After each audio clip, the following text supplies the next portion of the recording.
ಏನೇನು ಸಮಸ್ಯೆ ಇತ್ತು, ಅನೇಕ ಪ್ರಸ್ತಾವನೆಗಳು ಬಂತು. ಸ್ವಲ್ಪ ಕೆಲಸದ ಬಗ್ಗೆ ಹಿಂದೆ ಎಲ್ಲ ಕೇಂದ್ರ ಸರ್ಕಾರ ಹಣ ಬಿಡುಗಡೆ ಮಾಡಿರಲಿಲ್ಲ.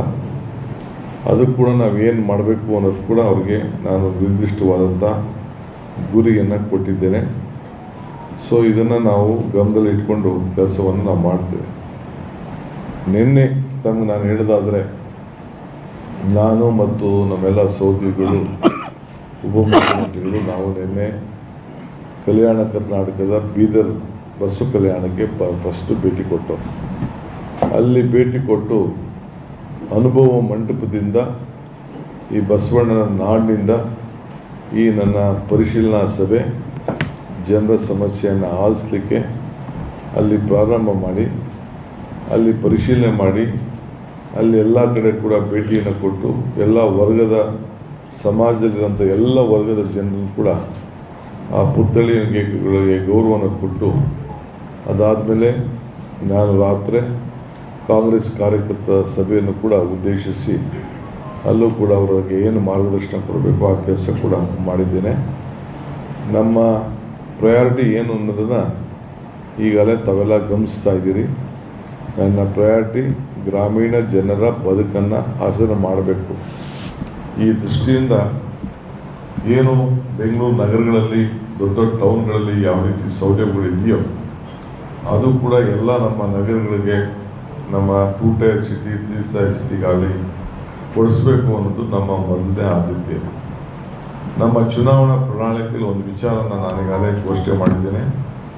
ಏನಪ್ಪ ಅಂತಂದರೆ, ಯಾರು ಎಂಪ್ಲಾಯ್ಮೆಂಟ್ ಕ್ರಿಯೇಟ್ ಮಾಡ್ತಾರೆ ಅಂಥವ್ರಿಗೆ ಈ ಗುಲ್ಬರ್ಗ ಟೌನ್ ಇರ್ಬೋದು, ಬೀದರ್ ಇರ್ಬೋದು, ಯಾವುದೇ ಆಗಲಿ 2 ಟೈರ್ 3 ಟೈರ್ ಸಿಟಿ ಬಿಟ್ಟು, ಬ್ಯಾಂಗ್ಳೂರು ಸಿಟಿ ಬಿಟ್ಟು ಬೇರೆ ಕಡೆ ಯಾರು ಎಂಪ್ಲಾಯ್ಮೆಂಟ್ನ ಜನರೇಟ್ ಮಾಡ್ತಾರೆ ಅಂಥ ಕಡೆ FIRನ ಈಗಾಗಲೇ ನಾವು 0.6 ಟೈಮು ಪ್ರೀಮಿಯಂ FIR ಕೊಡ್ತಾಯಿದ್ದೀವಿ.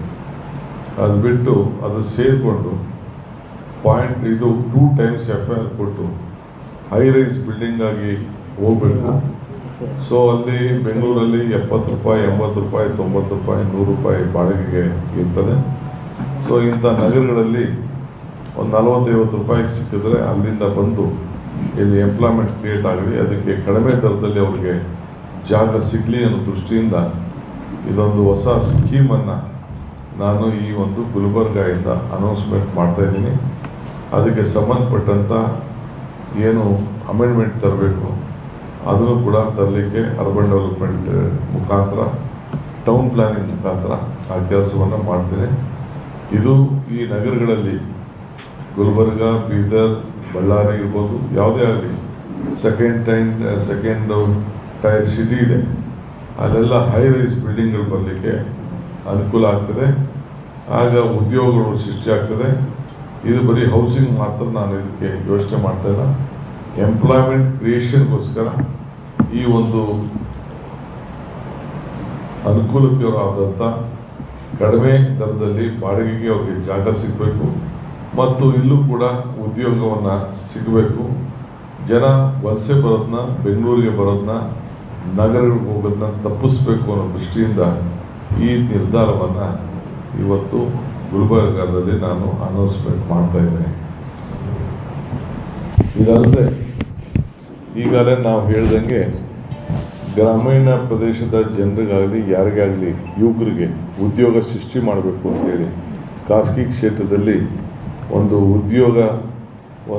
ಗೌರ್ಮೆಂಟೇ ಒಂದು ಎಕ್ಸ್ಚೇಂಜ್ನ ಉದ್ಯೋಗ ಸೇತುವೆ ಅಂಥೇಳಿ ಒಂದು ಮಾಡ್ತಾ ಇದ್ದೇವೆ. ಸೊ ಯಾರೇ ಪ್ರೈವೇಟ್ ಕಂಪ್ನಿಯವರು ಉದ್ಯೋಗ ತಗೋಬೇಕಾದ್ರೆ, ಉದಾಹರಣೆಗೆ ನಿಮ್ಮಲ್ಲಿ ಯಾವುದೋ ಫ್ಯಾಕ್ಟ್ರಿ ಇರ್ತದೆ, ಅವ್ರು ಬೇಕಾದರೆ ನಮ್ಮ ಸೇತುವೆಗೆ ಬರಬೇಕು, ಅವರು ನಮ್ಮ ಎಕ್ಸ್ಚೇಂಜ್ಗೆ ಬರಬೇಕು. ಅಲ್ಲಿ ಹುಡುಗರುಗಳು ಕೂಡ ಈ ಎಕ್ಸ್ಚೇಂಜಲ್ಲಿ ಅವರ ಬಯೋಡೇಟಾಗಳನ್ನ ಯಾರ್ಯಾರು ಉದ್ಯೋಗ ಬೇಕು ಅವರು ರಿಜಿಸ್ಟ್ರೇಷನ್ ಮಾಡ್ಕೊಂಡಿರ್ತಾರೆ. ಸೊ ಅವ್ರಿಗೇನಾದ್ರು ಸ್ಕಿಲ್ ಬೇಕು ಅಂತಂದರೆ ನಮ್ಮ ಸ್ಕಿಲ್ ಡಿಪಾರ್ಟ್ಮೆಂಟು ಅವ್ರಿಗೆಲ್ಲ ಕೂಡ ಅದಕ್ಕೆ ಸಂಬಂಧಪಟ್ಟಂತೆ ಏನು ಬೇಕು ಅದಕ್ಕೆ ಟ್ರೈನಿಂಗನ್ನು ಕೊಡ್ತಾರೆ.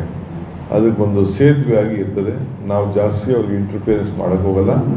ಸ್ಥಳೀಯರಿಗೆ ಇಷ್ಟು ಪರ್ಸೆಂಟೇಜ್ ತೊಗೋಬೇಕು ಅಂತ ಅವ್ರಿಗೆ ಮಾರ್ಗದರ್ಶನ ಕೊಡ್ತೇವೆ. ಮಿಕ್ಕಿದ್ದು ಕೆಲವು ಹೊರಗಡೆಯವ್ರಿಗೂ ಕೂಡ ನಾವು ಅವಕಾಶ ಕೊಡಬೇಕಾಗ್ತದೆ. ಆದರೆ ಕಂಪಲ್ಸರಿ ಎಷ್ಟು % ಕೊಡಬೇಕು ಅಂತೇಳಿ ನಾನು ಕೆಲವು ಮ್ಯಾನೇಜ್ಮೆಂಟ್ಗಳನ್ನೆಲ್ಲ ಕರೆಸಿ ಅವ್ರ ಹತ್ರನೇ ಅಭಿಪ್ರಾಯ ಪಡ್ಕೊಂಡು ಅವರನ್ನೇ ವಿಶ್ವಾಸಕ್ಕೆ ತೆಗೆದುಕೊಂಡು ಈ ತೀರ್ಮಾನ ಮಾಡಬೇಕು ಅಂತ ನಾವು ತೀರ್ಮಾನವನ್ನು ನಾವು ಮಾಡ್ತಾ ಇದ್ದೇವೆ. ಈಗಾಗಲೇ ತಮ್ಗೆ ಗೊತ್ತಿರೋಂಗೆ ಈಗ SIR ಕೂಡ ನಡೀತಾ ಇದೆ. SIRಗೆ ನಾವು ಭಾಳ ಟ್ರಾನ್ಸ್ಪರೆಂಟಾಗಿ ನಮ್ಮ ಸರ್ಕಾರನೇ ಎಲ್ಲರೂ ಕೂಡ ಯಾರ್ಯಾರು ಇಲ್ಲಿ ನಾಗರಿಕರಿದ್ದಾರೆ, ಮತದಾರರಿದ್ದಾರೆ, ಆ ಮತವನ್ನು ಉಳಿಸ್ಕೊಳ್ಬೇಕು ಅಂತೇಳಿ ನಮ್ಮದು ದಿಟ್ಟವಾದಂಥ ತೀರ್ಮಾನ. ನಮ್ಮ ರಾಜಕಾರಣ ಮಾಡೋಕ್ಕೆ ನಮಗೇನು ಇಷ್ಟ ಇಲ್ಲ, ಅವಶ್ಯಕತೆಯೂ ಇಲ್ಲ.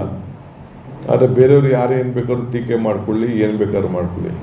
ನಮ್ಮ ಬದ್ಧತೆ ಈ ರಾಜ್ಯದ ಪ್ರತಿಯೊಬ್ಬ ನಾಗರಿಕರು ಕೂಡ ಅವನ ಮತದ ಹಕ್ಕನ್ನು ಉಳಿಸ್ಕೊಳ್ಬೇಕು.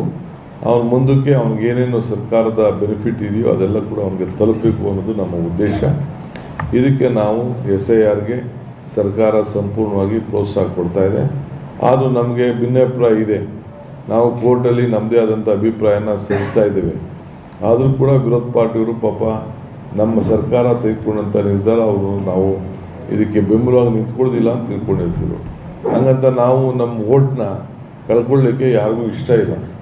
ಅದಕ್ಕೆ ನಾವು ಜನರಿಗೆ ಜಾಗೃತಿ ಮೂಡಿಸುವಂಥ ಕೆಲಸವನ್ನು ನಮ್ಮ ಸರ್ಕಾರ ಈ ದೇಶದಲ್ಲಿ ಯಾವ ರಾಜ್ಯದಲ್ಲಿ ಮಾಡದೇ ಹೋದ್ರೂ ಕೂಡ ನಮ್ಮ ರಾಜ್ಯದಿಂದ ಇದಕ್ಕೆ SIRಗೆ ನಾವು ಪ್ರೋತ್ಸಾಹವನ್ನು ಏನು ಅವರು ಮಾಡಿದ್ದಾರೆ ತೊಂದರೆ ಆಗಬಾರ್ದು ಮತದಾರರಿಗೆ ಅಂಥೇಳಿ ನಾವು ದಿಟ್ಟವಾದಂಥ ಕ್ರಮ ಕೈಗೊಂಡಿದ್ದೇವೆ. ಅದಕ್ಕೆ ಇವತ್ತು ನಾನು ಎಲ್ಲ ಅಧಿಕಾರಿಗಳಿಗೆ ನಾನು ಹೇಳಿದ್ದು, ನಾವು ಯಾವುದಕ್ಕೂ ಕೂಡ ಇಲ್ಲಿಗಲ್ ಆ್ಯಕ್ಟಿವಿಟೀಸ್ಗೆ ನಮ್ಮ BLAಗಳಿಗೆ ಅವಕಾಶ ಕೊಡೋದಿಲ್ಲ. ಪ್ರತಿ ಮನೆಗೂ ಹೋಗಿ 3 ಬಾರಿ ಹೋಗಿ ಆ BLA ಫಾರ್ಮ್ ಕೊಡಬೇಕು. ಬಟ್ ಅದನ್ನು ರಿಸೀವ್ ಮಾಡಿಕೊಂಡು ಕರೆಕ್ಷನ್ ಮಾಡಿ ಗೈಡ್ ಮಾಡಲಿಕ್ಕೆ ಪೊಲಿಟಿಕಲ್ ಪಾರ್ಟಿಗೆ ಅವಕಾಶ ಇದೆ.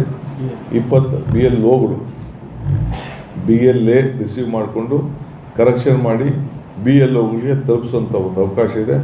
ಅಷ್ಟು ಬಿಟ್ಟರೆ ಬೇರೆ ಯಾವುದಕ್ಕೂ ನಾವು ಕಾನೂನು ವಿರುದ್ಧವಾಗಿ ನಮ್ಮ ಅಧಿಕಾರಿಗಳಿಗಾಗಲಿ ಯಾರಿಗೇ ಆಗಲಿ ನಾವು ಅವಕಾಶ ಕೊಡೋದಿಲ್ಲ. ಕಾನೂನು ಏನು ಈ BLOಗಳ ಬಗ್ಗೆ ಏನು ಅವ್ರಿಗೇನು ಜವಾಬ್ದಾರಿ ಇದೆ, ಅವರಿಗೆ ಫ್ರೀಯಾಗಿ ಎಲೆಕ್ಷನ್ ಕಮಿಷನ್ ಆದೇಶ ಏನಿದೆ ಆ ಪ್ರಕಾರ ನಡೆಸಲಿಕ್ಕೆ ಅವರಿಗೆ ಅವಕಾಶವನ್ನು ಕೊಡ್ತಾ ಇದ್ದೀವಿ.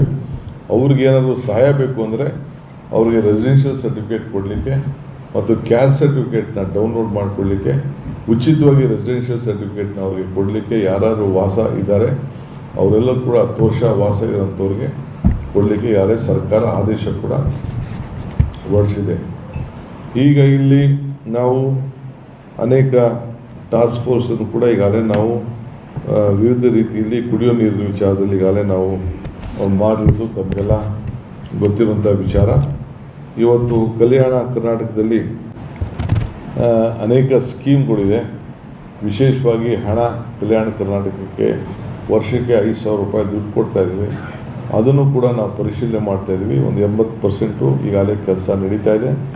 ಇನ್ನು ಕೆಲವು ಪ್ರೋಗ್ರಾಮ್ಸ್ನ ಕೆಲವು ಕೊಟ್ಟಿಲ್ಲ ಶಾಸಕರು, ಅದಕ್ಕೆ ಕೆಲವು ಡಿಲೇ ಆಗ್ತಾಯಿದೆ. ಅದಕ್ಕೆ ಟೈಮ್ ಲೈನಲ್ಲಿ ನೀವು ಅದನ್ನೆಲ್ಲ ಮುಗಿಸ್ಬೇಕು ಅಂತ ಅವರಿಗೆ ಮಾರ್ಗದರ್ಶನವನ್ನು ನಾವು ಕೊಟ್ಟಿದ್ದೇವೆ.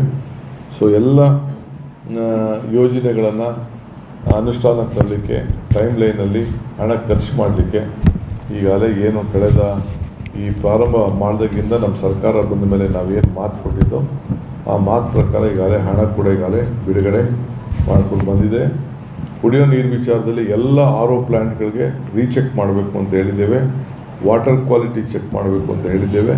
ವಾಟರ್ ಪ್ಲ್ಯಾಂಟ್ಗಳೆಲ್ಲ ಹೊಸದಾಗಿ ನೀವು ಚೆಕ್ ಮಾಡಿ ಅವ್ರಿಗೇನಾದ್ರು ಕೆಟ್ಟೋಗಿತ್ತು ಅಂದರೆ ರಿಪೇರಿ ಮಾಡಿಸಿ ಇನ್ಸ್ಪೆಕ್ಷನ್ ಮುಗಿಸಿ ನಿಮ್ಮ ದಾಖಲೆಗಳನ್ನು ಎಲ್ಲ ನಮ್ಮ DCಗಳು ಇಟ್ಕೊಳ್ಬೇಕು, CEಗಳು ಇಟ್ಕೊಳ್ಬೇಕು. ಯಾವ RO ಪ್ಲ್ಯಾಂಟಿಗೆ ಏನೇನು ಇದೆ ಅಂತೇಳಿ ಅದಕ್ಕೂ ಕೂಡ ಮಾರ್ಗದರ್ಶನವನ್ನು ಕೊಟ್ಟಿದ್ದೇವೆ.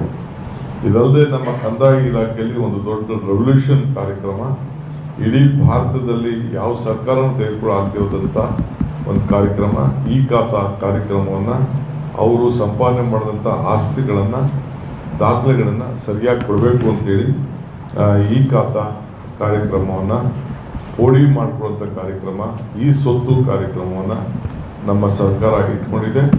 ಅದನ್ನು ಕೂಡ ಟೈಮ್ ಲೈನಲ್ಲಿ ನಾವೆಲ್ಲರೂ ಕೂಡ ದಾಖಲೆ ವಿತ್ ಫೋಟೋಗ್ರಾಫ್, ಅವರ ವ್ಯಕ್ತಿ ಫೋಟೋ ಮತ್ತು ಆಸ್ತಿ ಫೋಟೋ ಎಲ್ಲ ಕೂಡ ಹಾಕಿ ಉಚಿತವಾಗಿ ಅವರ ಮನೆ ಬಾಗಿಲಿಗೆ ಅದನ್ನೆಲ್ಲ ಒದಗಿಸಿಕೊಳ್ಳುವಂಥ ಕಾರ್ಯಕ್ರಮ ಕೂಡ ಈಗ ನಾವು ರೂಪಿಸಿದ್ದೇವೆ. ಕೇಂದ್ರ ಸರ್ಕಾರ ಮತ್ತು ಬೇರೆ ಬೇರೆ ರಾಜ್ಯಗಳು ಕೂಡ ಈ ನಮ್ಮ ಕಾರ್ಯಕ್ರಮಕ್ಕೆ ಭಾಳ ಮೆಚ್ಚುಗೆಯನ್ನು ವ್ಯಕ್ತಪಡಿಸಿದ್ದಾರೆ. ನಮ್ಮ ಅಧಿಕಾರಿಗಳಿಗೆ ಬೆಂಗಳೂರು ನಗರದಲ್ಲಿ ಏನು ನಾವು 26 ಲಕ್ಷ ಮನೆಗಳಿಗೆ ಖಾತೆಯನ್ನು ಫ್ರೀಯಾಗಿ ಕೊಡ್ತಾ ಇದ್ದೇವೆ. ಅದನ್ನು ನೋಡಿ ಈಗಾಗಲೇ ನಮಗೆ ಸರ್ಟಿಫಿಕೇಟ್ ಕೂಡ ಈಗಾಗಲೇ ಕೊಟ್ಟಿದ್ದಾರೆ. ಸೊ ಹಿಂಗೆ ಈ ಭೂ ಸುರಕ್ಷಾ ಯೋಜನೆ ಕಂದಾಯ ಗ್ರಾಮಗಳನ್ನು ಇವತ್ತು ನಾವು ಪ್ರತಿ ಗ್ರಾಮಗಳನ್ನು ನಾವು ಕಂದಾಯ ಗ್ರಾಮಗಳಾಗಿ ಪರಿವರ್ತನೆ ಮಾಡಲಿಕ್ಕೆ ಎಲ್ಲ ವ್ಯವಸ್ಥೆಯನ್ನು ಈಗಾಗಲೇ ನಾವು ಪ್ರಾರಂಭವನ್ನು ನಾವು ಮಾಡಿದ್ದೇವೆ. ಸೊ ಹಿಂಗೆ ಎಲ್ಲರೂ ಕೂಡ ನಾವು ಉಚಿತವಾಗಿ ಫ್ರೀಯಾಗಿ ಸರ್ಟಿಫಿಕೇಟನ್ನು ಒದಗಿಸ್ಕೊಡುವಂಥ ಕಾರ್ಯಕ್ರಮ ಕೂಡ ನಾವು ಮಾಡ್ಕೊಂಡು ನಾವು ಬಂದಿದ್ದೇವೆ. ಇದಲ್ಲದೆ ಒಂದು ಹೊಸ ಪಾಲಿಸಿನ ಗ್ರಾಮೀಣ ಪ್ರದೇಶದ ಜನರು, ವಿದ್ಯಾರ್ಥಿಗಳು, ಮಕ್ಕಳು ಹಳ್ಳಿ ಇದಕ್ಕೆ ನಗರಗಳಿಗೆ ಹೋಗೋದು ತಪ್ಪಿಸ್ಬೇಕು ಅಂತ ಹೇಳಿ CSR ಶಾಲೆಗಳನ್ನು ಪ್ರಾರಂಭ ಮಾಡಬೇಕು ಅಂತ ತೀರ್ಮಾನ ಮಾಡಿದ್ದೇವೆ. ಅಂದರೆ CSR ನಮ್ಮ ಖಾಸಗಿ ಫ್ಯಾಕ್ಟ್ರಿಯವರು ಯಾರು ಇರ್ತಾರೆ ಅವರು ಹಣವನ್ನು ಕೊಟ್ಟು ಗ್ರಾಮೀಣ ಪ್ರದೇಶದಲ್ಲಿ ಒಂದು ಒಳ್ಳೆಯ ಸ್ಕೂಲು, KPS ಸ್ಕೂಲು 10 ರಿಂದ 15 ಕೋಟಿ ರೂಪಾಯಿ ಬಂಡವಾಳ ಮಾಡಿ ಹಾಕಿ ನಮಗೆ ಸರ್ಕಾರಕ್ಕೆ ಶಾಲೆ ಕಟ್ಕೊಡ್ಬೇಕು. ಅವರು ನಮಗೇನು ನಮ್ಮ ಕೈಗೆ ಹಣ ಕೊಡೋದು ಬೇಡ, ನಾವು ಜಾಗ 2000 ಸ್ಕೂಲ್ ಜಾಗನ ನಾವು ಕೊಡ್ತೀವಿ ಅವ್ರಿಗೆ, ಅಲ್ಲಿ ಅವ್ರು ಕಟ್ಕೊಂಡು ಅವ್ರ ಹೆಸರು ಇಟ್ಕೊಳ್ಬೇಕು. ಈಗ ನಿಮ್ಮಲ್ಲಿರೋ ಸಿಮೆಂಟ್ ಫ್ಯಾಕ್ಟ್ರಿ ಇರ್ಬೋದು, ಇಲ್ಲಿ ಯಾವ್ದಾದ್ರು ಕಬ್ಬಣದ ಫ್ಯಾಕ್ಟ್ರಿ ಇರ್ಬೋದು, ಅವ್ರಿಗೆಲ್ಲರೂ ಕೂಡ ನಾವು ಒಂದು ಪಟ್ಟಿ ಕೊಡ್ತೀವಿ, ಅಲ್ಲಿ ಜಾಗ ಕೊಡ್ತೀವಿ, ಅವರೇ ಕಟ್ಟಿ ಕೊಡೋಂಥದ್ದು ನಮಗೆ. ಏಕೆಂದರೆ ಅವರೇ ನಾವು ದುಡ್ಡು ಕೇಳಿದ್ರೆ 18% GST ಕಟ್ಟಬೇಕಾಗ್ತದೆ. ಅದಕ್ಕೆ ನೀವೇ ಕಟ್ಟಿ ಮಾಡಲು ಮಾತ್ರ ನಾವು ಕೊಡ್ತೇವೆ. ಮಿಕ್ಕಿದ್ದು ಅದಕ್ಕೆ ಟೆಕ್ನಿಕಲ್ ಸ್ಟಾಫು, ಎಜುಕೇಷನ್ ಸ್ಟಾಫ್ಗೆ ಅದಕ್ಕೊಂದು ಬೇರೆ ಥರ ಒಂದು ಗೈಡ್ಲೈನ್ಸ್ ಕೂಡ ನಾವು ಮಾಡ್ತಾ ಇದ್ದೀವಿ. ಸೊ ಹಿಂಗೆ ಜನ ಬೆಂಗಳೂರು ಹಳ್ಳಿಯಿಂದ ನಗರಗಳಿಗೆ ಬರಬಾರ್ದು, ಅಲ್ಲೇ ಒಳ್ಳೆಯ ವಿದ್ಯಾಭ್ಯಾಸ ಸಿಗಬೇಕು.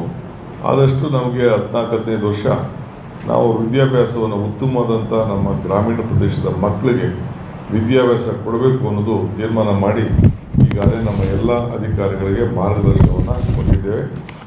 ಇದಲ್ಲದೆ ಈಗಾಗಲೇ ತಮಗೆಲ್ಲ ಗೊತ್ತಿದೆ, ಜನರ ಸಮಸ್ಯೆಯನ್ನು ಆಲಿಸಲಿಕ್ಕೆ, ಕುಂದು ಕೊರತೆಗಳನ್ನು ವಿಚಾರಿಸಲಿಕ್ಕೆ ಒಂದು ಹೊಸ ಇಲಾಖೆ, ಪ್ರಜಾ ಸೇವಾ ಇಲಾಖೆ, ಆ ಇಲಾಖೆಯನ್ನು ನಾವು ಪ್ರಾರಂಭ ಮಾಡಿದ್ದೇವೆ. ಈಗ ಪ್ರತಿ ಮಂತ್ರಿಗಳು ಕೂಡ ಪ್ರತಿ ಕೇಂದ್ರ ಸ್ಥಳಕ್ಕೆ, ಪ್ರತಿ ತಾಲೂಕಿಗೂ ಭೇಟಿ ಕೊಡ್ತಾರೆ. ಒಂದೊಂದು ತಾಲೂಕಿನಲ್ಲಿ 15 ದಿನಕ್ಕೆ ಒಂದು ಸತಿ ಕಂಪಲ್ಸರಿ ಆ ಜಿಲ್ಲೆಯಲ್ಲಿ ಒಂದು ತಾಲೂಕು, ಉದಾಹರಣೆಗೆ 5-6 ಕ್ಷೇತ್ರ ಬರ್ತದೆ ನಮ್ಮ ಪ್ರಿಯಾಂಕ್ ಅವ್ರಿಗೆ, 15 ದಿನಕ್ಕೆ ಒಂದು ಸತಿ ಒಂದು ಆ ಕ್ಷೇತ್ರಕ್ಕೆ ಕಂಪಲ್ಸರಿ ಅವ್ರು ಹೋಗಲೇಬೇಕು, ಅವ್ರು ಆಯ್ಕೆ ಮಾಡ್ಕೋಬೇಕು. ಒಂದು 15 ದಿನಕ್ಕೆ ಒಂದು ದಿನ ಶನಿವಾರ ಒಂದು ತಾಲೂಕಲ್ಲಿ ಪ್ರಜಾ ಸೇವೆ ಇಲಾಖೆಯಿಂದ ಪ್ರಜಾ ದರ್ಶನ,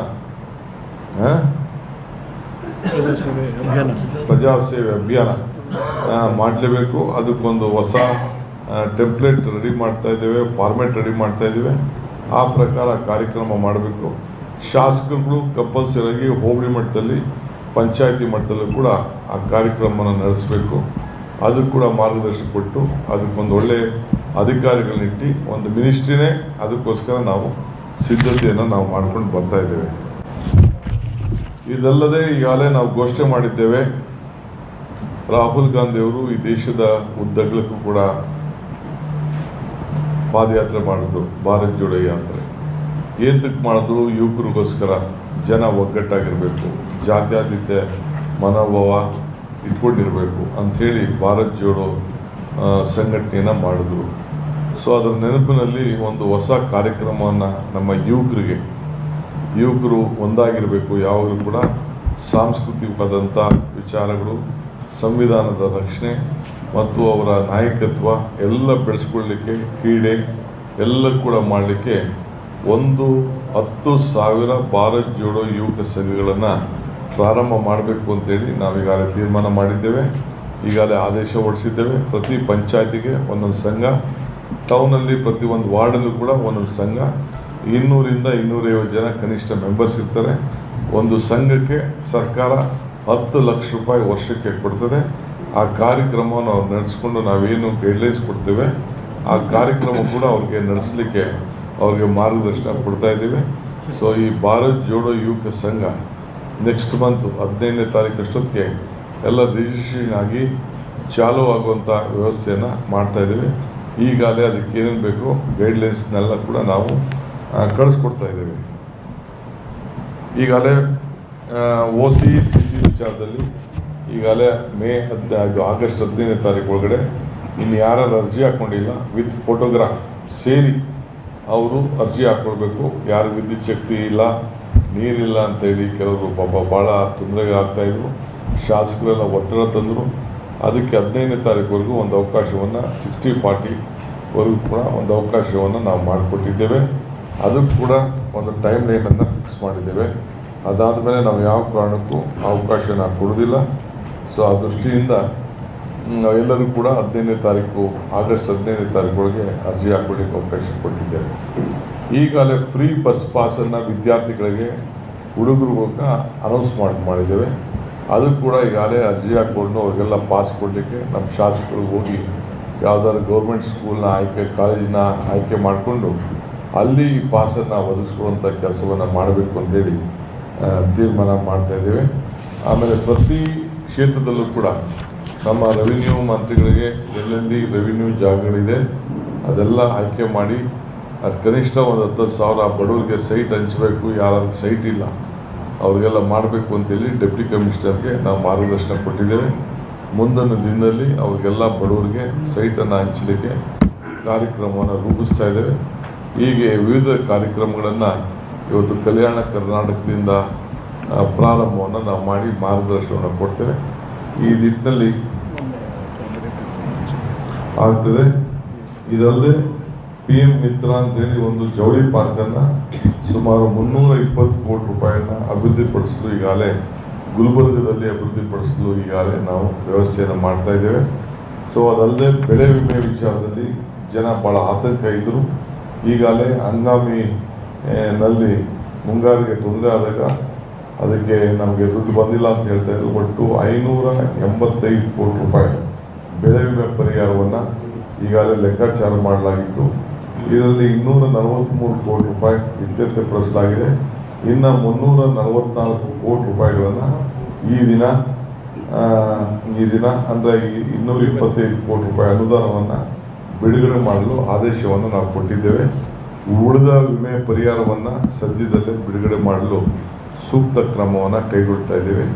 ಇಷ್ಟು ವಿಚಾರವನ್ನು ಇವತ್ತು ನಾವೆಲ್ಲ ಬಂದು ಬೆಳಗ್ಗೆಯಿಂದ 4 ಗಂಟೆ ಎಲ್ಲ ಜನಪ್ರತಿನಿಧಿಗಳನ್ನ ಕರೆಸಿ ಅವರ ಅಭಿಪ್ರಾಯನೂ ಕೇಳಿ ಅವರ ಸಲಹೆನೂ ಕೇಳಿ ಅವ್ರಿಗೇನು ಮಾರ್ಗದರ್ಶನ ಕೊಡಬೇಕು ಆ ಕೆಲಸವನ್ನು ಕೂಡ ಇವತ್ತು ನಾವು ಮಾಡಿದ್ದೇವೆ. ಭಾಳ ಸಂತೋಷ ಆಯಿತು. ಎಲ್ಲ ಅಧಿಕಾರಿಗಳು ಕೂಡ ರಾಜ್ಯ ಮಟ್ಟದಿಂದ ಚೀಫ್ ಸೆಕ್ರೆಟರಿ ಆದಿಯಾಗಿ ಎಲ್ಲ ಅಧಿಕಾರಿಗಳು ಕೂಡ ಬಂದು ಪಾಲ್ಗೊಂಡು ಸುಮಾರು 50ಕ್ಕೂ ಹೆಚ್ಚು ಜನ ಶಾಸಕರು ಕೂಡ ಅವರು ಕೂಡ ಬಂದು MP ಗಳು ಬಂದು ಪಾಲ್ಗೊಂಡು ಮಾರ್ಗದರ್ಶನವನ್ನು ಕೊಟ್ಟಿದ್ದಾರೆ.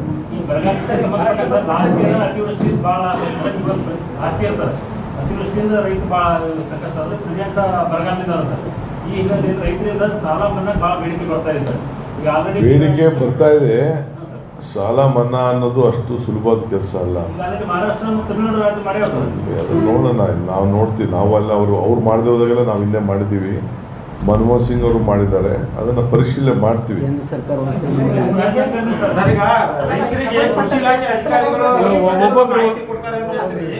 ಆದ್ರೆ ಕೃಷಿ ಇಲಾಖೆ ರಾಜ್ಯದಲ್ಲಿ 55% ಉದ್ಯೋಗ ಖಾಲಿ ಇದಾವೆ ಸರ್. ಎಲ್ಲಿ ರೈತ ಸಂಪರ್ಕ ಅಧಿಕಾರಿಗಳಿಲ್ಲ, ಕೃಷಿ ಅಧಿಕಾರಿಗಳಿಲ್ಲ. ಅದಕ್ಕೆ ಈಗಾಗಲೇ 57,000 ಹುದ್ದೆಗಳನ್ನ ಖಾಲಿ ಹುದ್ದೆಗಳನ್ನ ಭರ್ತಿ ಮಾಡಿಸ್ಲಿಕ್ಕೆ ಎಲ್ಲ ಇಲಾಖೆಗಳಲ್ಲೂ ಕ್ರಮ ಕೈಗೊಂಡಿದ್ದೇವೆ. ಪೊಲೀಸ್ ಇರ್ಬೋದು, ಕೃಷಿ ಇರ್ಬೋದು, ರೆವಿನ್ಯೂ ಇರ್ಬೋದು, ಟೀಚರ್ ಶಿಕ್ಷಣ ಸುಮಾರು 14,000, RDPR ಎಲ್ಲ ಇಲಾಖೆಯಲ್ಲೂ ಕೂಡ ಏನು ಇದೆ. ಈಗ 57,000 ಜನ ಈ ಫಸ್ಟು ಇನ್ನೊಂದು 3 ತಿಂಗಳೊಳಗಡೆ ಎಲ್ಲ ಅಪ್ಲಿಕೇಶನ್ ಕರೆದು ಎಂಪ್ಲಾಯ್ಮೆಂಟ್ ಕ್ಲೋಸ್ ಆಗಬೇಕು ಅಂತ ಹೇಳಿದ್ದೇವೆ.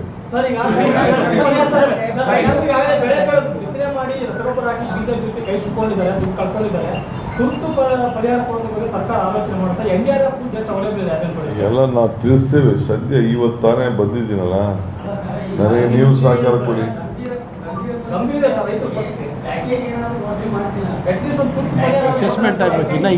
ಈಗ ಶುರುವಾಗಿದೆ. ಇನ್ನು ಅಸೆಸ್ಮೆಂಟ್ ಮಾಡಬೇಕು. ಕೇಂದ್ರ ಸರ್ಕಾರದ ನೀತಿ ಏನದನ್ನು ನೋಡಬೇಕು. ಅವ್ರು ಏನ್ ಹೇಳ್ತಾರೆ ಅಂತ ನೋಡಬೇಕು. ನಾವೇನ್ ಹೇಳ್ತಾರೆ ನೋಡಬೇಕು. ಗ್ರೌಂಡ್ ನಲ್ಲಿ ಏನು ವಾಸ್ತವಾಂಶ ಏನಿದೆ ಅದೆಲ್ಲ ಕೂಡ ಪರಿಶೀಲನೆ ಆಗಬೇಕು. ಯಾವ ರೀತಿ ಅವ್ರ ಮಾರ್ಗದರ್ಶನ ಇದೆ ಅಂತ ನೋಡಬೇಕು.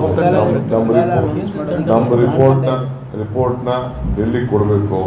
ಅದಕ್ಕೊಂದು ಮಾನದಂಡ ಇದೆ, ಆ ಮಾನದಂಡ ಪ್ರಕಾರ ಮಾಡಬೇಕು. ಆಮೇಲೆ ಅವರು ಒಬ್ಬೊಬ್ರು ಕೇಳಿದ್ರೆ ಅನುಕೂಲ ಆಗುತ್ತೆ ಸರ್. ಕೆಕೆಆರ್‌ಗೆ ಅಕ್ಷರಾಭಿಷೇಕ ಯೋಜನೆಯಡಿ ಶೇಕಡ 25% ಹಣ ಶಿಕ್ಷಣಕ್ಕಾಗಿ ಮೀಸಲಿಟ್ಟಿದೆ ಸರ್. ಸರ್, ಕೆಕೆಆರ್‌ಗೆ ಅಕ್ಷರಾಭಿಷೇಕ ಸರ್ ದಯವಿಟ್ಟು ಒಬ್ಬೊಬ್ರು ಕೇಳಿದ್ರೆ ಅರ್ಥ ಆಗುತ್ತೆ. 25% ಹಣ ಮೀಸಲಿಟ್ಟಿದೆ ಸರ್.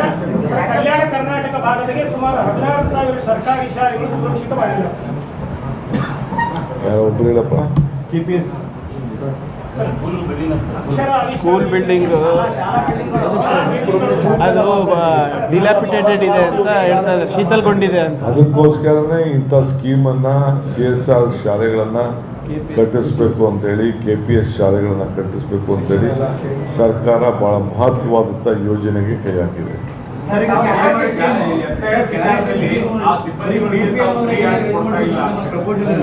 ಪ್ರಕ್ರಿಯೆ ವಿಚಾರದಲ್ಲಿ ಸಿಬ್ಬಂದಿಗಳಿಗೆ ಫ್ರೀ ಹ್ಯಾಂಡ್ ಕೊಡ್ತಾ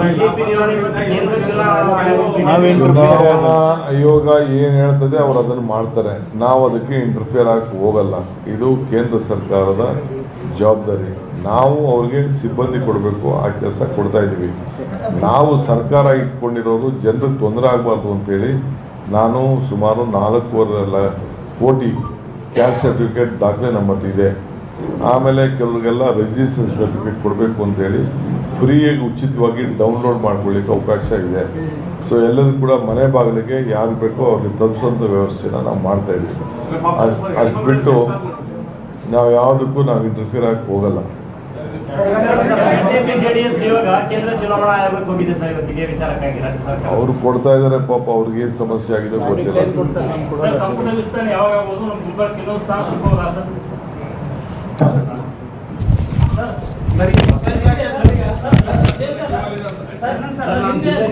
ಏಳು ಜನ ಸಚಿವರಾಗಿರುವಂತ ಖ್ಯಾತಿರಂತ ಜಿಲ್ಲೆ ಸರ್. 7 ಜನ ಸಚಿವರಾಗಿರುವಂತ ಖ್ಯಾತಿರಂತ ಜಿಲ್ಲೆ. ಮತ್ತೆ ಏನಾದ್ರು ಅವಕಾಶ ಸಿಗ್ಬೋದಾ?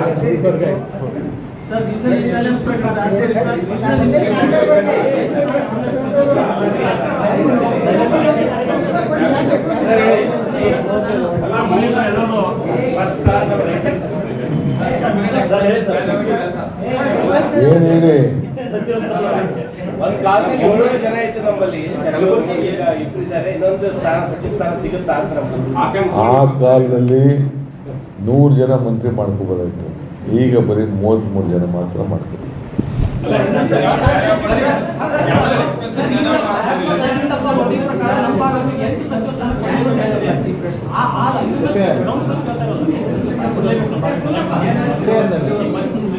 ಸರ್ ಅದು FIR ಕೇಳ್ತಾ ಇದೆ.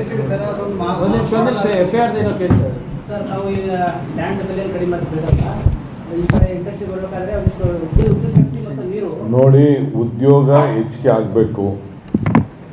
ಹಳ್ಳಿ ಜನ ಬೆಂಗಳೂರಿಗೆ ಉದ್ಯೋಗಕ್ಕೋಸ್ಕರ ಬರೋದು ಕಡಿಮೆ ಮಾಡಬೇಕು. ಆ ಬೆಂಗಳೂರು ನಗರದಲ್ಲಿ ಮಾಡೋದು ಬದಲು ಇಲ್ಲೇ ಆಕರ್ಷಣೆ ಆಗಬೇಕು. ಇಲ್ಲೂ ಒಳ್ಳೊಳ್ಳೆ ಹೈರೈಸ್ ಬಿಲ್ಡಿಂಗ್ ಬರಬೇಕು. ಗುಲ್ಬರ್ಗನೂ ಕೂಡ ಚೆನ್ನಾಗಿ ಆಗಬೇಕು. ಬೆಂಗಳೂರು ಹಂಗೆ ಮುಂದಿನ ದಿನದಲ್ಲಿ ಗುಲ್ಬರ್ಗ ಕೂಡ ಬೆಳಿಬೇಕು. ಅದಕ್ಕೆ ಏನೇನು ಇನ್ಫ್ರಾಸ್ಟ್ರಕ್ಚರ್ ಬೇಕೋ, ಏನೇನು ಸಹಾಯ ಮಾಡಬೇಕು, ಅದಕ್ಕೆ ಕಡಿಮೆ ದರದಲ್ಲಿ ಇಲ್ಲೆಲ್ಲ ಭೂಮಿ ಇರೋದ್ರಿಂದ ಜಾಗ ಕೂಡ ಬಾಡಿಗೆಗೆ ಬರೋರು ಇಲ್ಲಿ ಬಂದು ಇಲ್ಲೂ ಕೂಡ ಎಂಪ್ಲಾಯ್ಮೆಂಟ್ ಕ್ರಿಯೇಟ್ ಮಾಡಲಿ ಅನ್ನೋ ದೃಷ್ಟಿಯಿಂದ ನಾವು ಪ್ರೀಮಿಯಂ FIRನ ಇಂಟ್ರೊಡ್ಯೂಸ್ ಮಾಡಿದ್ದೇವೆ. ಮೊದಲೇ ಇತ್ತು, ಈಗ ಡಬಲ್ FIR ಅಂತ ನಾವು ಕೊಡ್ತಾ ಇದ್ದೇವೆ. ಅದನ್ನು ನಾವು ಉಪಯೋಗಿಸ್ಕೊಂಡು ಇಲ್ಲಿ ಜನರು ಬಂದು, ಕೆಲವು IT BT ಮತ್ತೊಂದು ಸಂಸ್ಥೆಯವರೆಲ್ಲ ಬಂದು ಯಾರು ಉದ್ಯೋಗ ಸೃಷ್ಟಿ ಮಾಡಲಿಕ್ಕೆ ಅವಕಾಶ ಇದೆ ಅವರು ಡಬಲ್ FIR, ಈಗ 2.5 3 ಇರ್ತದೆ, 6 ಗಂಟೆ ಅವ್ರು ಕಟ್ಕೋಬೋದು, ಇಲ್ಲ 5 ಗಂಟೆ ಕಟ್ಕೋಬೋದು. ಕೆಲವು ಪ್ರೀಮಿಯಂ FIR ಇದೆ, ಅದನ್ನು ಬಿಟ್ಟು ಇನ್ನು ಒಂದು ಸೇಲ್ಸ್ ಕಟ್ಬೋದು. ಅದಕ್ಕೊಂದು ಅವಕಾಶ ಮಾಡೋಕ್ಕೆ ಒಂದು ಹೊಸ ಕಾನೂನನ್ನು ತರ್ತೇವೆ. ಹೊಸ ನಗರಗಳಿಗೆ ಹೆಚ್ಚಿಗೆ ಶಕ್ತಿ ತುಂಬಬೇಕು ಅನ್ನೋ ದೃಷ್ಟಿಯಿಂದ ಉದ್ಯೋಗ ಸಿಕ್ಕಲಿ ನಮ್ಮ ಗ್ರಾಮೀಣ ಪ್ರದೇಶದ ಜನರಿಗೆ ಅಂತ ಈ ಒಂದು ಯೋಜನೆಯನ್ನು ನಾವು ತಂದಿದ್ದೇವೆ.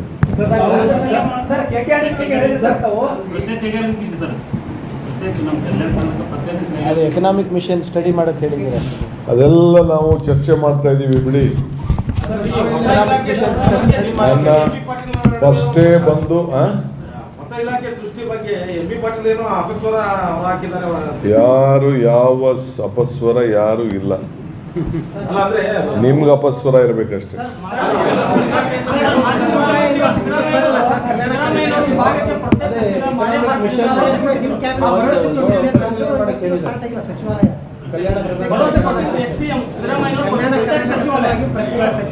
ಸೆಕ್ರೆಟರಿಯೇಟ್ ಹೇಳಿದ್ವಿ ಸರ್, ಮಿನಿಸ್ಟರ್ ಕೇಳ್ತಾ ಇದ್ದಾರೆ.